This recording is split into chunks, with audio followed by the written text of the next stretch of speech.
Hello friends. இன்னைக்கு நம்ம ஹெல்தியான ராகி சூப் செய்யலாம் வாங்க. ஒரு பேன்ல பட்டர் சேர்த்து மெல்ட் ஆனதும் கட் பண்ண பூண்டு சேர்த்து வதக்குங்க. இது கூட கட் பண்ண வெங்காயம், தக்காளி சேர்த்து நல்லா வதக்கிக்கலாம். இது வதங்கினதும் கட் பண்ண கேரட் சேர்த்து கொஞ்சமா தண்ணி விட்டு மூடி வச்சு ஒரு 5 நிமிஷம் குக் பண்ணிக்கலாம்.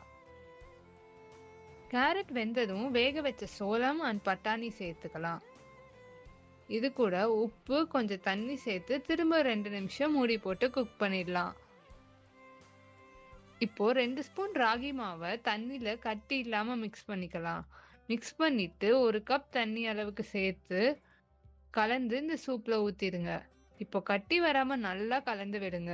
ராகி மாவு சேர்த்திருக்கனால கார்ன்ஃப்ளவர் இல்லாமலே சூப் நல்லா திக்கா ஆகும்.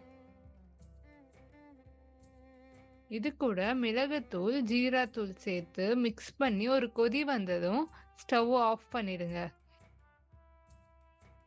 ஃப்ரெஷ்ஷா கட் பண்ண கொத்தமல்லி சேர்த்துட்டா அவ்வளோதான். ஹெல்தியான ராகி சூப் ரெடி.